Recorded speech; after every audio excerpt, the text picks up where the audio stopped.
Chemo ಮಾಡಿಸಿದ್ರ ಬಗ್ಗೆ ಹೇಳ್ಬೇಕು ಇವ್ರಿಗೆ ಅಂತ ಕೂತಿರ್ತಾರೆ. ನಮ್ಮ 10 ಕಿಮೋ ಆಗ್ಯಾವು, ನಮ್ಮ 20 ಆಗ್ಯಾವು ಅಂತ ಹೇಳ್ತಾರೆ. ಎಷ್ಟು ಜನ ಮಾಡಿಸಿದಿರಿ ಕೀಮೋ? ಸ್ವಲ್ಪ ಕೈ ಮೇಲೆ ಮಾಡ್ಬೋದಾ? ಕೀಮೋ ರೇಡಿಯೇಷನ್ ಮಾಡಿಸಿದವರು ಎತ್ಬೋದು, ಆಮೇಲೆ ಕರೆಂಟ್ ಕೊಡಿಸಿರೋರು, ಇಂಜೆಕ್ಷನ್ ಮಾಡಿಸ್ಕೊಂಡಿರೋರು ಎತ್ಬೋದು. ಕೈ ಬಿಡಿ. ಇಂಜೆಕ್ಷನ್ ಯಾರು ಮಾಡಿಸ್ಕೊಂಡಿದ್ದೀರಿ ಸ್ವಲ್ಪ ಕೈ ಮೇಲೆ ಮಾಡಿ. ಎಷ್ಟರದ್ದು ಮಾಡಿಸಿರಿ ನೀವು? ಎಷ್ಟು ಬೆಲೆದು? ನೀವು ಎಷ್ಟು ಸಾವಿರದ್ದು?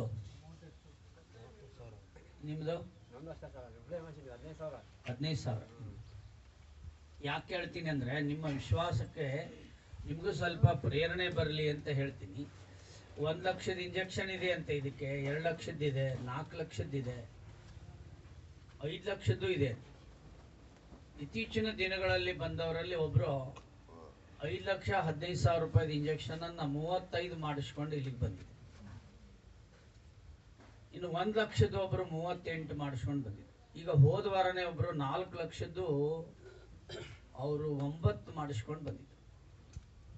ಈಗೂ ಮಾಡಿಸ್ಕೊಂಡು ಇಲ್ಲಿ ಬಂದಿರ್ತಾರೆ. ಹೀಗಾಗಿ ಕೀಮೋ ಆಗಿರೋದು, ರೇಡಿಯೇಷನ್ ಆಗಿರೋದು, ಅದೇನೋ ಕರೆಂಟ್ ಕೊಡ್ತಾರಂತೆ, ಅದಾಗ್ಲಿ, ಇಂಜೆಕ್ಷನ್ ಮಾಡಿಸ್ಕೊಂಡಿರ್ಲಿ, ಇದು ಯಾವುದು ನನ್ನ ಹತ್ರ ಹೇಳುವಂತ ಅವಶ್ಯಕತೆ ಇಲ್ಲ. ನೀವೆಷ್ಟೊತ್ತು ಹೇಳಿದ್ರು ನಾ ಈ ಔಷಧಿ ಬಿಟ್ಟು ಬೇರೆ ಏನೂ ಕೊಡಲ್ಲ. ಇನ್ನು ಆಪರೇಷನ್ ಆಗಿದೆ ನಮ್ದು ಅನ್ನೋರು ಇದ್ದಾರೆ, ಆಪರೇಷನ್ ಆಗಿಲ್ಲ ಮಾಡಬೇಕಾಗಿದೆ ಅನ್ನೋರು ಇದ್ದಾರೆ. ಮಾಡಿಸ್ಕೊಂಡ್ಮೇಲೂ ಈ ಔಷಧಿ ತಗೋಬಹುದು, ಮಾಡಿಸಿದ್ರು ತಗೋಬಹುದು, ಬೇಡ ಮಾಡಿಸೋದು ಅಂದ್ರೂ ಈ ಔಷಧಿಯನ್ನು ತಗೊಳ್ಬೋದು. ಇದು ಇಂಜೆಕ್ಷನ್ ಆಪರೇಷನ್ಗೆ ಸಂಬಂಧ.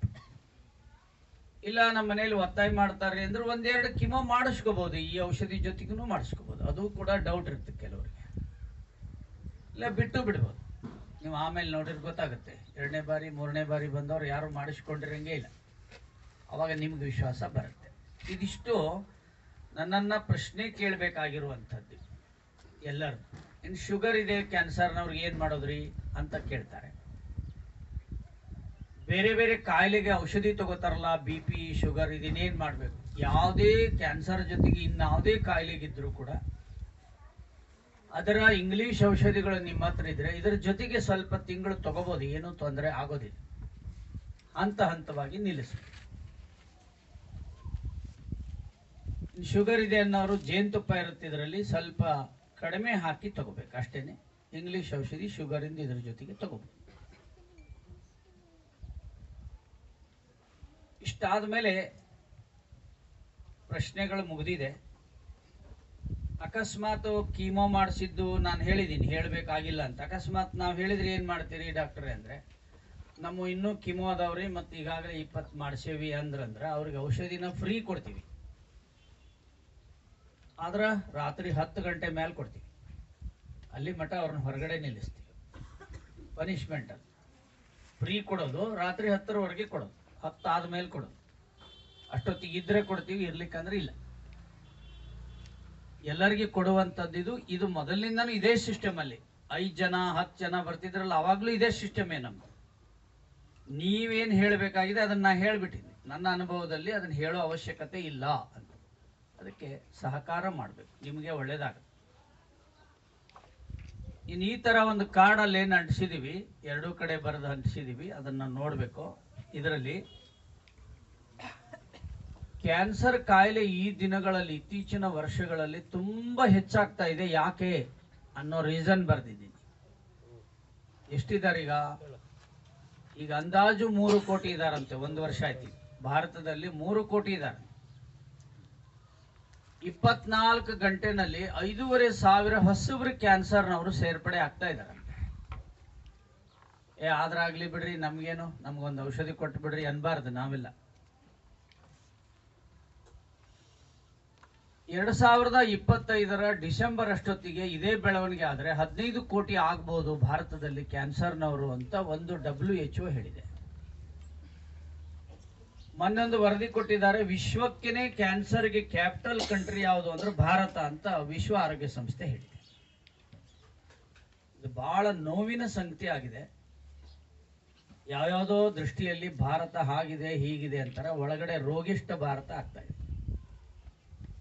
ಅದಕ್ಕೋಸ್ಕರ ಇಲ್ಲಿ ಬಂದವರಾದ್ರೂ ಜಾಗೃತರಾಗಿ ಆಮೇಲೆ ಬೇರೆಯವರಿಗೆ ತಿಳಿಸಿ ಮಾಹಿತಿಯನ್ನು ಕೊಟ್ಟು, ಇದೇನು ಬರ್ದಿದ್ದೀನಿ ಇದು ವಿಡಿಯೋನೂ ಇದೆ ಯೂಟ್ಯೂಬ್ನಲ್ಲಿ ಹೊಡೆದ್ರೆ, ಇದನ್ನ ಸ್ವಲ್ಪ ಓದಿದ್ರೆ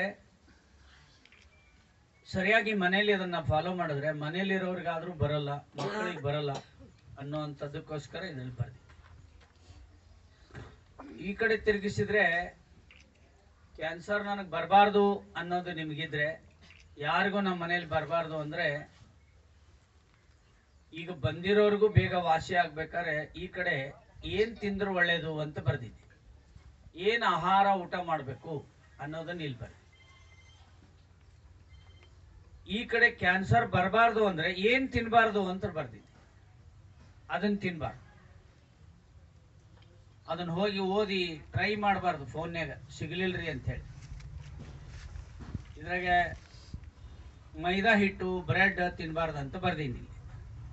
ಒಬ್ಬ ಭಾಳ 15-30 ಫೋನ್ ಬಂತ, ಯಾರ್ದು ನೋಡಪ್ಪ ಅಂತ ಹೇಳಿದ್ರೆ ಅವ ಏನ್ ಕೇಳಿದ ಅಂದ್ರೆ ಬ್ರೆಡ್ ಬೇಡ ಅಂತೀರಿ, ಟೋಸ್ಟ್ ತಿನ್ಬೋದೇನೋ ಅಂತ ಫೋನ್ ಮಾಡಿ. ಮೈದಾ ಹಿಟ್ಟು ಸಕಾಲದಲ್ಲಿ ಜೀರ್ಣ ಆಗೋದಿಲ್ಲ, ಜೀರ್ಣ ಯಾರಿಗಾಗೋದಿಲ್ಲ ಅವ ಕಾಯಿಲೆ ಉಲ್ಬಣ ಆಗುತ್ತೆ, ಸರ್ವರೋಗಕ್ಕೂ ಅಜೀರ್ಣವೇ ಕಾರಣ ಅಂತ ಆಯುರ್ವೇದ ಹೇಳುತ್ತೆ. ಯಾರಿಗೆ ಡೈಜೆಸ್ಟ್ ಸರಿ ಇಲ್ಲ ಅವ್ರಿಗೆ ಏನ್ ಬೇಕಾದ್ರೂ ಕಾಯಿಲೆ ಬರುತ್ತೆ. ಅದಕ್ಕೋಸ್ಕರ ಇಲ್ಲಿ ಏನ್ ತಿನ್ಬಾರ್ದು ಅಂತಿದೆ ಅದು ಓದ್ಬೇಕು, ಅದನ್ನ ತಿನ್ಲೇಬಾರ್ದು. ಇಲ್ಲಿ ಏನ್ ತಿನ್ಬೇಕು ಅಂತಿದೆ ಅದನ್ನ ಹುಡುಕ್ಬೇಕು, ಸಿಗುತ್ತೆ. ನಾಯಿ ಸಿಗ್ತಾವ ಬೇರೆ ದೇಶದಲ್ಲಿ. ನಾನು ಇದ್ರಾಗೆ ದೇಶಿ ಹಸುವಿನ ಹಾಲು ಕುಡಿಬೇಕು ಅಂತ ಬರ್ದಿದ್ದೆ. ಅವ ಫೋನ್ ಮಾಡಿ ಕೇಳ್ದ, ನಮ್ಮ ಮನ್ಯಾಗ ಹಸು ಇಲ್ರಿ, ನಾಯಿ ಅದಾವು ಅಂತ. ಇಷ್ಟು ವಿಚಿತ್ರ ಮನಸ್ಥಿತಿಲಿ ನಾವಿದ್ದೀವಿ. ಅದಕ್ಕೆ ಏನ್ ತಿನ್ಬೇಕು ಇದೆಯಲ್ಲ ಅದನ್ನ ಹುಡುಕಿ ತಿನ್ಬೇಕು. ಇದಿಷ್ಟು ನಿಮಗೆ ಪ್ರಾರಂಭದ ಮಾಹಿತಿ ಕೊಟ್ಟಿದ್ದೆ. ಇಲ್ಲ ನಾ ಇಷ್ಟೊತ್ತು ಹೇಳಿದ್ನಲ್ಲ, ಇಷ್ಟೊತ್ತು ನನ್ನ ಕೂಡ ಒಬ್ಬೊಬ್ರು ಹೇಳ್ತಾ ಕೂಡ್ತಾರೆ ಒಳಗಡೆ, ಹೊರಗಿನವ್ರು ಏನಾರಾಗ್ಲಿ ಹಂಗೆ ಹೇಳ್ತಾ ಕೂತ್ರೆ ಸಮಯ ಆಗುತ್ತೆ ಅಂತ ಈ ರೀತಿ ಮಾಡಿದೀವಿ, ಸಾಕಾರ ಮಾಡ್ಬೇಕು. ಈಗ ಔಷಧಿ ಕೊಡ್ತೀವಲ್ಲ, ಔಷಧಿ ಕೊಡುವಂಥದ್ದು 2.5 ತಿಂಗಳಿಗೆ ಆಗುತ್ತೆ. ಇದು ಎಷ್ಟು ದಿನ ಆಗತ್ತೆ ರೀ ಔಷಧಿ ಅಂತ ಕೇಳಿಗಿಳಿರಿ, ಮತ್ತೆ ಒಳಗಡೆ ಬಂದಾಗ ಔಷಧಿ 10 ಗಂಟೆ ಮಠ ಕೊಡಂಗಿಲ್ಲ ಅವ್ರಿಗೆ. ನಾನು ಯಾರೂ ಪ್ರಶ್ನೆ ಮಾಡಬಾರ್ದಂತ ಎಲ್ಲಾ ವಿಷಯಗಳನ್ನು ಹೇಳಿದ್ದೀನಿ. 2.5 ತಿಂಗಳಾಗುತ್ತೆ. ಇದನ್ನ ಹೇಗೆ ತಗೊಳ್ಳೋದು, ಔಷಧಿ ಎಷ್ಟು ತಗೊಳ್ಳೋದು ಇದನ್ನ? ಈಗ ನಾ ಹೇಳಿಲ್ಲ ಅಂದ್ರೆ ಏನ್ ಮಾಡ್ತೀರಿ, ಫೋನ್ ಮಾಡ್ತೀರಿ ಹೋಗಿ, ಹೌದಾ?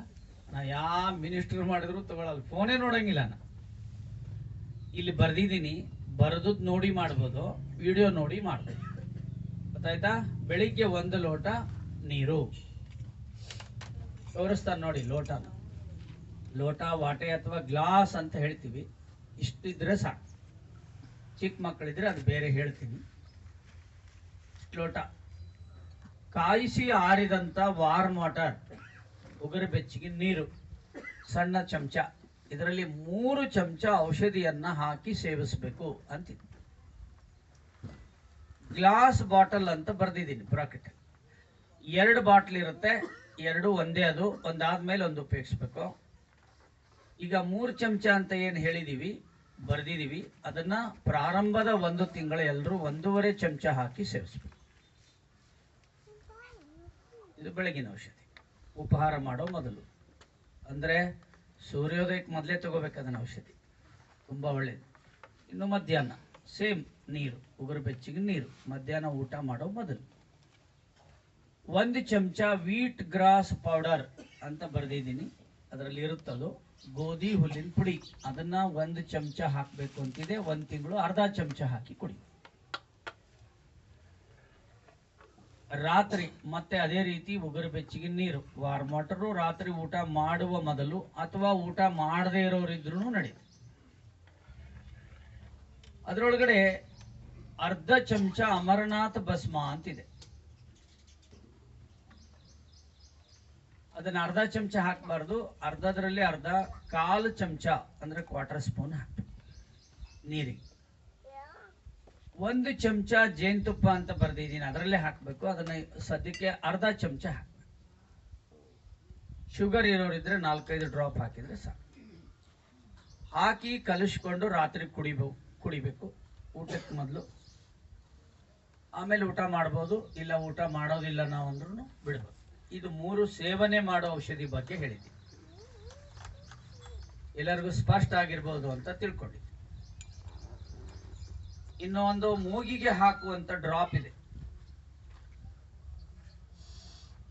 ಇದನ್ನ ಮಲಗಿಕೊಳ್ಳುವಾಗ ವ್ಯಾಧಿ ಬಂದವರಿಗೆ ಒಂದೊಂದು ಹನಿ ಎರಡೂ ಮೂಗಿನ ಹೊರಳುಗಳಲ್ಲಿ ಹಾಕಿ. ಇದನ್ನ ಹಾಕುವುದರಿಂದ ಏನಾಗುತ್ತೆ ಅನ್ನುವ ಮಾಹಿತಿಯನ್ನ ಕೊಡ್ತೀನಿ. ನೀವು ಕೇಳುವಂತ ಪ್ರಶ್ನೆ ಇರುತ್ತೆ, ಅದಕ್ಕೆ ಉತ್ತರ ಸಿಗುತ್ತೆ, ಕೇಳಿ. ಇದನ್ನ ಡ್ರಾಪ್ ಹಾಕೋದ್ರಿಂದ ಪೇಷಂಟ್ಗೆ ನಿದ್ದೆ ಬರಲ್ಲ ಅನ್ನುವಂಥವ್ರಿಗೆ ಚೆನ್ನಾಗಿ ನಿದ್ದೆ ಬರುತ್ತೆ, ತಲೆನೋವು ಬರುತ್ತೆ ಅನ್ನೋರಿಗೆ ತಲೆನೋವು ಕಡಿಮೆ ಆಗುತ್ತೆ, ಯಾವುದೇ ತಲೆನೋವು ಕಡಿಮೆ ಆಗುತ್ತೆ, ಸೈನಸ್ ಇದ್ರೆ ಕಡಿಮೆ ಆಗುತ್ತೆ, ಗೊರಕೆ ಬರೋದಿದ್ರೆ ಕಡಿಮೆ ಆಗುತ್ತೆ, ಬ್ರೈನ್ ಟ್ಯೂಮರ್ ಆಗಿದ್ರೆ ಅದು ನಿಧಾನವಾಗಿ ಹಂತ ಹಂತವಾಗಿ ಕಡಿಮೆ ಆಗುತ್ತೆ, ಮನಸ್ಸು ಚೈತನ್ಯಗೊಳ್ಳುತ್ತದೆ. ಇದು ಇಷ್ಟು ಕೆಲಸ ಮಾಡುತ್ತೆ. ಇದು ರಾತ್ರಿ ಹಾಕಿ. ಇನ್ನು ಕೊನೆಯದೊಂದು ಆಯಿಲ್ ಇದೆ, ಮಸಾಜ್ ಮಾಡೋದು. ಸಂಸ್ಕೃತದಲ್ಲಿ ಹೇಳ್ತಾರೆ ಅಭ್ಯಂಗ ಸ್ನಾನಂ ಪರಮೌಷಧಂ ಅಂತ ಹೇಳ್ತಾರೆ. ಈ ಎಣ್ಣೆನ ಒಂದು ಬಟ್ಲಲ್ಲಿ ತಗೋಬೇಕು, ಬಿಸಿನೀರಲ್ಲಿ ಇಟ್ಟು ಬಿಸಿ ಮಾಡ್ಕೋಬೇಕು. ಆ ತೈಲದಿಂದ ಪೇಷಂಟ್ಗೆ ಕನಿಷ್ಠ ವಾರಕ್ಕೆ 2 ಬಾರಿ ಆದರೂ ತಲೆಯಿಂದ ಪಾದದವರೆಗೆ ಮೃದುವಾಗಿ ಮಾಲಿಶ್ ಮಾಡಬೇಕು. ಗಾಯ ಇರುವ ಜಾಗಕ್ಕೆ ಅದನ್ನು ಹಚ್ಚಬಾರ್ದು. ಮೃದುವಾಗಿ ಮಾಲಿಶ್ ಮಾಡಿ 10 ನಿಮಿಷಗಳ ನಂತರ ಅವರಿಗೆ ಬಿಸಿನೀರು ಸ್ನಾನ ಮಾಡಿಸ್ಬೇಕು. ಸ್ನಾನ ಮಾಡುವಾಗ ಯಾವುದೇ ಸೋಪನ್ನು ಹಚ್ಚಬಾರ್ದು. ಕಡಲೆ ಹಿಟ್ಟು, ಅಕ್ಕಿ ಹಿಟ್ಟು, ಇಲ್ಲ ಹೆಸರಿಟ್ಟು, ಸೀಗೆ ಪುಡಿಯಿಂದನೇ ತೊಳಿಬೇಕು. ಇದನ್ನು ಮಸಾಜ್ ಮಾಡೋದ್ರಿಂದ ಏನೇನಾಗುತ್ತೆ ಅಂತ ಹೇಳ್ತೀನಿ, ಕೇಳ್ಕೊಳ್ಳಿ. ನಿಮ್ಮ ಪ್ರಶ್ನೆಗೆ ಉತ್ತರ ಸಿಗುತ್ತೆ. ಆಮೇಲೆ ಅದನ್ನು ಕೇಳಬಾರ್ದು. ಕತ್ತು ನೋವು, ಭುಜ ನೋವು, ಬೆನ್ನು ನೋವು, ಸೊಂಟ ನೋವು, ಮೊಣಕಾಲು ನೋವು ಇದ್ರೆ ಹೋಗ್ಬಿಡುತ್ತೆ. ಚರ್ಮ ರೋಗ ಯಾವುದಿದ್ರೂ ಹೋಗ್ಬಿಡುತ್ತೆ. ಸುಸ್ತು ಕಡಿಮೆ ಆಗುತ್ತೆ, ನಿದ್ದೆ ಚೆನ್ನಾಗಿ ಬರುತ್ತೆ, ಹಸಿವು ಚೆನ್ನಾಗಾಗುತ್ತೆ. ಕ್ಯಾನ್ಸರ್ ಕಾಯಿಲೆ ಬೆಳವಣಿಗೆನೂ ಕೂಡ ಕುಂಠಿತ ಆಗುತ್ತೆ. ಬೆಳವಣಿಗೆ ಆಗುವಂತ ಕ್ಯಾನ್ಸರ್ ನಿಧಾನವಾಗಿ ಕಡಿಮೆ ಆಗುತ್ತೆ. ಅವ್ರು ಒಳ್ಳೆ ಚೈತನ್ಯ ಬರ್ತಾರೆ, ನಡಿಲಿಕ್ಕೆ ಅದು ಸುಸ್ತೆಲ್ಲ ಹೋಗ್ಬಿಡುತ್ತೆ. ಇದೊಂದು ಅದರಲ್ಲಿ ಇರುತ್ತೆ. ಇದಿಷ್ಟು ಕಿಟ್ಟಲ್ಲಿ ಇರುವಂಥದ್ದು. ಅರ್ಥ ಆಯ್ತಲ್ವಾ? ಕಿಟ್ಟಲ್ಲಿ ಏನೇನಿದೆ ಅದ್ರ ಬಗ್ಗೆ ಹೇಳಿ.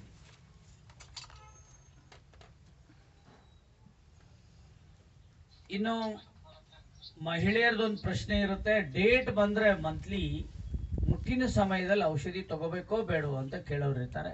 ಔಷಧಿಯನ್ನು ನಿಲ್ಲಿಸೋ ಹಂಗಿಲ್ಲ, ಅದನ್ನು ತಗೊಳ್ಬಹುದು, ಅವಾಗ್ಲೂ ತಗೋಬಹುದು.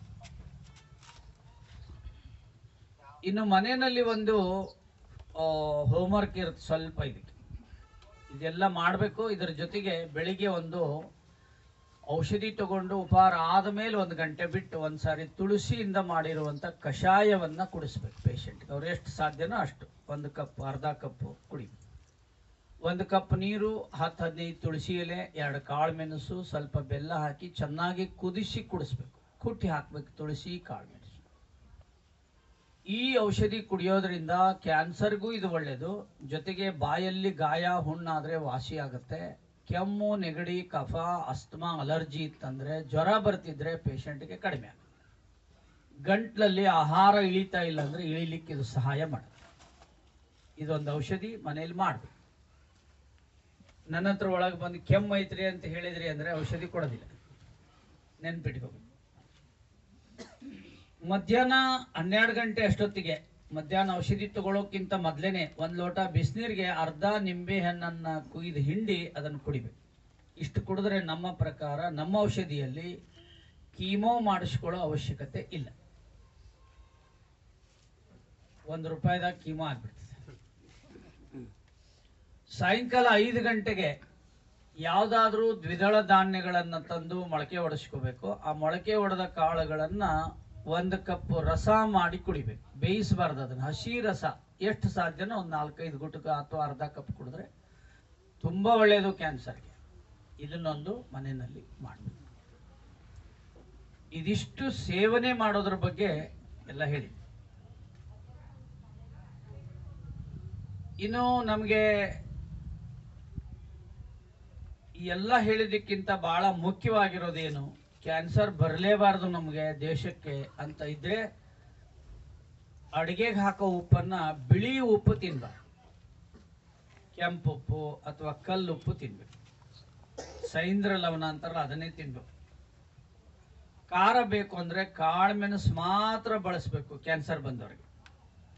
ಉಳಿದವರು ತಿಂತಿದ್ರೆ ದಿನ 2-3 ಕಾಳುಮೆಣಸು ತಿಂದ್ರೆ ಒಳ್ಳೇದು. ಕುರ್ಕುಮಿನ್ ಕೊರತೆಯಿಂದ ಕ್ಯಾನ್ಸರ್ ಬರುತ್ತೆ. ಕಾಳುಮೆಣಸಿನಲ್ಲಿ ಕುರ್ಕುಮಿನ್ ಇದೆ, ಅದನ್ನ ತಿಂದವ್ರಿಗೆ ಅದು ಕಾಯಿಲೆ ಬರಲ್ಲ. ಮೂರನೇದ್ದು ಹುಳಿ ಬೇಕು ಅಂದ್ರೆ ನಿಂಬೆಹಣ್ಣಿನ ಹುಳಿನೇ ತಿನ್ಬೇಕು, ಬೇರೆ ಹುಳಿ ತಿನ್ಬಾರ್ದು ಆರಾಮಾಗುವವರೆಗೆ.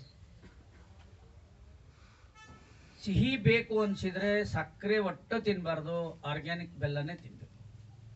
ಅಡಿಗೆಗೆ ಹಾಕೋ ಎಣ್ಣೆನ ಗಾಣಕ್ಕೆ ಹೋಗಿ ನಿಂತ್ಕೊಂಡು ಮಾಡಿಸ್ಕೊಂಡು ತಗೊಂಡ್ಬರ್ಬೇಕು, ಯಾರನ್ನೋ ಕಳಿಸ್ಬಾರ್ದು ತಗೊಳಕ್ಕೆ. ನೀವೇ ಹೋಗಿ ನಿಂತು ನಿಮ್ಮ ಕೊಬ್ಬರಿ ಎಣ್ಣೆನೋ ಕುಸುಬಿ ಎಣ್ಣೆನೋ ಕಡಲೆಕಾಯಿ ಎಣ್ಣೆನೋ ಶೇಂಗಾ ಎಣ್ಣೆ ನೀವೇ ಮಾಡಿಸ್ಕೊಂಡು ಬರ್ಬೇಕು. ಹಾಲು ಮೊಸರು ಮಜ್ಜಿಗೆ ತುಪ್ಪ ತಿನ್ಬೇಕು ಅಂದ್ರೆ ಬೇಕಾದಷ್ಟು ತಿನ್ಬೋದು. ಅದು A2 ಮಿಲ್ಕ್ ಅಂತ ಹೇಳ್ತಾರೆ ನಗರದಲ್ಲಿ. ದೇಸಿ ಹಸುವಿನ ಹಾಲು ಮಾತ್ರ ಹಾಕ್ಬೇಕು, ಬೇರೆ ಯಾವುದು ನಡೆಯಂಗಿಲ್ಲ. ಸಿಗಲಿಲ್ಲ ಅಂದ್ರೆ ತಿನ್ಬಾರ್ದು, ತಿಂದ್ರೆ ಇನ್ನೂ ಡೇಂಜರ್ ಬೇರೆ. ಈಗೇನು ಹೇಳಿದೆ ಇದು ಬಹಳ ಮುಖ್ಯವಾಗಿರೋದು, ನಮ್ಮ ಔಷಧಿಗಿಂತನೂ ಮುಖ್ಯವಾಗಿರೋದು. ಯಾಕಂದ್ರೆ ಒಬ್ರು ಇಷ್ಟೇ ಪಾಲಿಸ್ಬಿಟ್ಟು ನಮ್ಮ ಕಾಯಿಲೆ ಹೋಗಿದೆ ಅಂತ ನನ್ನ ಹತ್ರ ಬಂದು ಭೇಟಿ ಆಗಿರೋದು, ಔಷಧಿ ತಗೊಂಡಿಲ್ಲ ಅವರು. ಇನ್ನು ಪ್ಲಾಸ್ಟಿಕ್ ಕೊಡದಲ್ಲಿರೋ ನೀರು ತಟ್ಟೆಲಿ ಊಟ ಮಾಡಬಾರ್ದು. ಬಿಸ್ಲೇರಿ ಬಂದಾವಲ್ರಿ, ಅವ್ರೇನು ಕುಡಿ ಅಂದಾರ ನಮ್ನ, ನಾವು ಕುಡಿಯಕತ್ತೆ. ಫ್ರಿಜ್ನಂದು ಒಟ್ಟ ತಿನ್ಬಾರ್ದು, ಯಾವುದು ತಿನ್ಬಾರ್ದು. ಫ್ರಿಜ್ನಲ್ಲಿ ಇಟ್ಟಿರೋದು ತಂಗಳದ್ದು ಏನೂ ತಿನ್ಬಾರ್ದು, ಹೊರಗಡೆ ಎಲ್ಲಿ ತಂದದ್ದೆಲ್ಲ ತಿನ್ಬಾರ್ದು.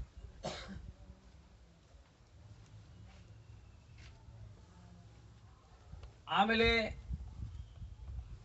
ಪ್ಲಾಸ್ಟಿಕ್ಕು, ಅದಾದ್ಮೇಲೆ ಪಾಲಿಸ್ಟರ್, ಟೆರಿಕಾಟ್, ನೈಲಾನ್ ಬಟ್ಟೆ ಹಾಕಬಾರ್ದು ಪೇಷಂಟ್ಗೆ.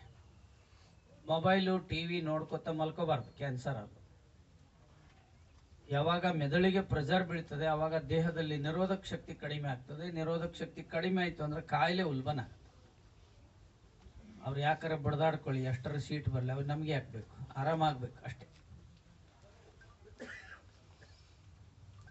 ಇಷ್ಟಾದ್ಮೇಲೆ ಅಕಸ್ಮಾತ್ ಪೇಷಂಟ್ಗೆ ಡಿಸೆಂಟ್ರಿ ಬರುತ್ತ್ರಿ ಯಾವಾಗಾರ ಅಂದ್ರೆ ಮಜ್ಜಿಗೆ ಅನ್ನ ಊಟ ಮಾಡಿಸಿದ್ರೆ ತಕ್ಷಣ ಡಿಸೆಂಟ್ರಿ ನಿಲ್ಲುತ್ತೆ. ಮತ್ತು ಹಸಿವಾಗೋದಿಲ್ಲ, ಹೊಟ್ಟೆ ನೋವು ಬರುತ್ತೆ, ಟಾಯ್ಲೆಟ್ ಕ್ಲಿಯರ್ ಆಗೋದಿಲ್ಲ ಅಂದ್ರೆ ಹಸಿ ಶುಂಠಿ ಉಪ್ಪನ್ನ ಕುಟ್ಟಿ ಬಿಸಿನೀರಲ್ಲಿ ಹಾಕಿ ಕುಡಿಸಿದ್ರೆ ಟಾಯ್ಲೆಟ್ ಕ್ಲಿಯರ್ ಆಗುತ್ತೆ, ಹೊಟ್ಟೆ ನೋವು ಬರೋಲ್ಲ. ವಾಂತಿ ಬರ್ತದೆ ಅವಾಗವಾಗ ಅಂದ್ರೆ ಎಳನೀರಿಗೆ ಏಲಕ್ಕಿ ಜೇನುತುಪ್ಪ ನಿಂಬೆ ರಸ ಹಾಕಿ ಕುಡಿಸಿದ್ರೆ ತಕ್ಷಣ ವಾಂತಿ ನಿಲ್ಲುತ್ತೆ. ಅದರ ಜೊತೆಗೆ ಜಾಂಡೀಸ್ ಇದ್ರೂ ಕೂಡ ಕಡಿಮೆ. ಇನ್ನು ಬಾಯಲ್ಲಿ ಗಾಯ ಆಗಿದೆ ಅಂದ್ರೆ ಗಂಧದ ಕೊರಡು ತಂದು ಚೆನ್ನಾಗಿ ತೆಗೆದು ಬಾಯಿಗೆ ದಿನಕ್ಕೆ 3 ಸಾರಿ ಹಚ್ಚಿದ್ರೆ ಬಾಯಲ್ಲಿರೋ ಹುಣ್ಣು ಕಡಿಮೆ ಆಗುತ್ತೆ. ಹೊರಗಡೆ ಗಾಯ ಆಗಿದಾವಂದ್ರೆ ಅಲೋವೆರಾನ ಅದಕ್ಕೆ ಕಟ್ ಮಾಡಿ ಅದರ ಲೋಳೆಯನ್ನು ಹಚ್ಚಿದ್ರೆ ಗಾಯ ಕಡಿಮೆ ಆಗುತ್ತೆ. ಹೊಟ್ಟೆ ಬಾವು ಕಾಲು ಬಾವಿದ್ರೆ ಹುತ್ತದ ಮಣ್ಣನ್ನು ತಂದು ಬಿಸಿನೀರಲ್ಲಿ ಕಲಸಿ ಹೊಟ್ಟೆಗೆಲ್ಲ ಹಚ್ಚಿ ಮಲಗಿಸಿದ್ರೆ ಹೊಟ್ಟೆ ಬಾವು ಕಾಲು ಬಾವು ಕಡಿಮೆ ಆಗುತ್ತೆ. ಸಂಭಾವ್ಯ ಇದರಲ್ಲಿ ಬಂದಿರೋರ್ಗೆ ಇವೆಲ್ಲ ತೊಂದರೆ ಇರ್ತಾವಂತ ನಾನು ಒಟ್ಟಿಗೆ ಹೇಳಿದ್ದೀನಿ. ಇನ್ನು ಬೇಗ ವಾಸಿ ಆಗ್ಬೇಕು ನಮ್ಗೆ ಈ ಔಷಧಿ ತಗೊಂಡ್ರೆ, ಒಂದ ಕೋರ್ಸಿಗೆ ಆರಾಮಾಗ್ಬೇಕು ಅಂತ ನಿಮಗೇನಾರು ಅನ್ಸಿದ್ರೆ ಕೆಲವರಿಗೆ ಈ ಮುದ್ರೆನ ದಿನ ಅರ್ಧ ಗಂಟೆ ಮಾಡ್ಬೇಕು. ಇದ್ರ ಹೆಸರು ಅಪಾನ ಮುದ್ರಾ. ಯಾರಿಗೆ ಇದು ಕಾಣಲ್ಲ ಅವರು ನೆಟ್ ಅಲ್ಲಿ ಅಪಾನ ಮುದ್ರಾ ಅಂತ ಹೊಡೆದ್ರೆ ಇದು ಬರುತ್ತೆ. ಇದನ್ನ ಅರ್ಧ ಗಂಟೆ ಮಾಡ್ಬೇಕು. ಇನ್ನು ನಿರೋಧಕ ಶಕ್ತಿ ಹೆಚ್ಚಾಗಬೇಕು ಅಂದ್ರೆ ಈ ಮುದ್ರೆ ಮಾಡಬೇಕು. ಇದ್ರ ಹೆಸರು ವರುಣ ಮುದ್ರಾ. ಇನ್ನು ಎದೆಯಲ್ಲಿ ಗಡ್ಡೆ ಆಗಿದಾವೆ, ಹೊಟ್ಟೆಲಿ ಗಡ್ಡೆ ಆಗಿದೆ, ಹೊಟ್ಟೆ ಬಾವು ಬಂದಿದೆ, ಕಾಲು ಬಾವು ಬಂದಿದೆ, ಇದನ್ನ ಮಾಡಬೇಕು 10 ರಿಂದ 15 ನಿಮಿಷ. ಇದರ ಹೆಸರು ಸೂರ್ಯ ಮುದ್ರಾ. ವಿಡಿಯೋ ನೋಡಿಕೊಂಡು ನಾನು ಹೇಳಿರೋ ಮುದ್ರೆಗಳನ್ನ 2 ಕೈಯಿಂದ ಮಾಡಬೇಕು. ಕನಿಷ್ಠ 1 ಸಾರಿ ಹಿಡಿದ್ರೆ 20 ನಿಮಿಷ ಹಿಡಿಬೇಕು. ಇಲ್ಲದೆ ಅವ್ರಿಗೆ ಕೂಡಕ್ ಬರೋಲ್ಲ ಅಂದ್ರೆ ಮಲಗಿಕೊಂಡು ಮಾಡ್ಬೋದು. 2 ಬಾರಿನೂ ಮಾಡ್ಬೋದು, 3 ಬಾರಿನೂ ಮಾಡ್ಬೋದು. ನಮ್ಮ ಪುರುಸತ್ತಿಲ್ಲ ಅಂತ ಯಾರು ಕೆಲಸದಾರ ಕಡೆ ಮಾಡಿಸ್ಬಾರ್ದು, ನಮ್ಮ ಬದ್ಲಿ ಅವರ ಮಾಡ್ಲಿ ಅಂತ ನಾವೇ ಮಾಡ್ಬೇಕು. ಇದು ಇದಕ್ಕೆ ಸಂಬಂಧಪಟ್ಟಂತ ಮಾಹಿತಿ. ಇಷ್ಟೆಲ್ಲ ಹೇಳಿದ ಮೇಲೂ ಕೇಳೋದಿರುತ್ತೆ. ಯಾರೋ ಇಲ್ಲಿ ಬಹಿರಂಗ ಕೇಳಲ್ಲ. HIV ಇರುತ್ತೆ ಕ್ಯಾನ್ಸರ್ ಇದ್ದವ್ರಿಗೆ, ಅವ್ರು ಒಳಗಡೆ ಬಂದು ಕೇಳ್ಬೋದು. ಗರ್ಭಿಣಿ ಇರ್ತಾರೆ, ಮಗುವಿಗೆ ಹಾಲು ಕುಡಿಸ್ತಿರ್ತಾರೆ, ಅವ್ರು ಇಲ್ಲಿ ಕೇಳಕ್ಕಾಗಲಿ ಅಂದ್ರೆ ಒಳಗಡೆ ಕೇಳ. ಇಲ್ಲಿವರೆಗಿನ ಅನುಭವದ ಆಧಾರದ ಮೇಲೆ ಇಲ್ಲಿ ಬಂದವರು ಎಲ್ಲಾ ಸಂದೇಹಗಳು ಸೇರಿಕೊಂಡು ಇದು ಸೆಷನ್ ಆಗುತ್ತೆ. ಹೀಗಾಗಿ ನಿಮ್ಗೆ ಯಾವುದೇ ಔಷಧಿ ಇದ್ರೂ ತಗೋಬಹುದು ಅಂತ ಹೇಳಿದ್ದೀನಿ. ಎಷ್ಟು ತಿಂಗಳದ ಔಷಧಿ ಆಗುತ್ತೆ ಅಂತ ಹೇಳಿದ್ದೀನಿ. ಔಷಧಿ ಖಾಲಿ ಆಗೋದು ಇನ್ನೂ ಒಂದು ವಾರ ಇರುವಾಗಲೇ ಬುಧವಾರ ದಿನನೇ ಬೆಳಿಗ್ಗೆ 8 ಗಂಟೆ ಒಳಗನೆ ಇಲ್ಲಿ ಬರ್ಬೇಕು. ಕ್ಯಾನ್ಸರ್ನ ತಡವಾಗಿ ಬಂದ್ರೆ ಔಷಧಿ ಸಿಗಲ್ಲ. 10:30 ಆಯ್ತು ಅಂದ್ರೆ ಕ್ಯಾನ್ಸರ್ ಔಷಧಿ ಬಂದ್ ಮಾಡ್ಬಿಡ್ತೀವಿ. ಇನ್ನು ಉಳಿದ ಕಾಯಿಲೆ ಅವರು 10 ಗಂಟೆಗೆ ಬಂದ್ರೆ ಆಗತ್ತೆ. ಅವರಿಗೆ ಮಾಹಿತಿ ಕೊಡೋದನ್ನು ಮಾಡ್ತೀವಿ ಇನ್ನು ಮುಂದಿನ ದಿನಗಳಲ್ಲಿ. ಮತ್ತು ಪೇಷಂಟ್ ಕರ್ಕೊಂಡೇ ಬರಬೇಕು. ಕೆಲವರು ತುಂಬಾ ತೊಂದರೆ ಇದ್ದಾಗ ಬಂದಿರ್ತಾರೆ, ಆರಾಮಾದ್ಮೇಲೆ ಬರಲ್ಲ. ಅಲ್ಲೇನು ಹೋಗೋದು, ಹೋಗು ನೀನೇ ಹೋಯ್ತು ಅಂಬರೋ ಬಂದು ನಮ್ಮ ಸ್ವಲ್ಪ ಧಾರಾವಾಹಿ ಹೋದವು ನೋಡುವು ಅಂತ ಬೇರೆದವ್ರನ್ನ ಕಳಿಸ್ಬಿಡ್ತಾರೆ. ಅವ್ರಿಗೆ ಔಷಧಿ ಕೊಡಂಗಿಲ್ಲ. ಇದನ್ನ ನೆನ್ಪಿಟ್ಬೇಕು. ನಾವು 2ನೇ ಬಾರಿ ಬಂದಾಗ ಅವ್ರ ಗುಣ ಆಗಿದ್ದು ನೋಡ್ಕೊಂಡು ಮುಂದೆ ಔಷಧಿ ಏನು ಚೇಂಜ್ ಮಾಡಬೇಕಾ ಕಡಿಮೆ ಮಾಡಬೇಕಾ ಅಂತ ಆಲೋಚನೆ ಮಾಡ್ತೀವಿ. ಮತ್ತು ಅವ್ರು ಆರಾಮಾಗೇ ಬಿಟ್ಟಿರ್ತಾರೆ, ಸುಮ್ಮನೆ ಔಷಧಿ ತಗೋತಿರ್ತಾರೆ. ಹಂಗೂ ಕೂಡ ಆಗಬಾರ್ದು. ಅದಕ್ಕೆ ಮನೆಗೆ ಹೋಗಿ ವಿಡಿಯೋನ ಮನೆಯಲ್ಲಿರೋರು ಎಲ್ಲರೂ ಸೇರಿ ನೋಡ್ಬೇಕು. ನೋಡಿ ನಿಮ್ಗೆ ಮತ್ತೆ ನೋಡೋಕ್ಕಾಗಲ್ಲ ನೋಟ್ ಮಾಡ್ಕೋಬೇಕು ಒಂದು ಪೇಪರಲ್ಲಿ. ಕರೆಕ್ಟಾಗಿ ಔಷಧಿ ಏನು ತಪ್ಪಾಗದೆ ಇರುವಂತೆ ಔಷಧಿಯನ್ನು ತಗೊಳ್ಬೇಕು.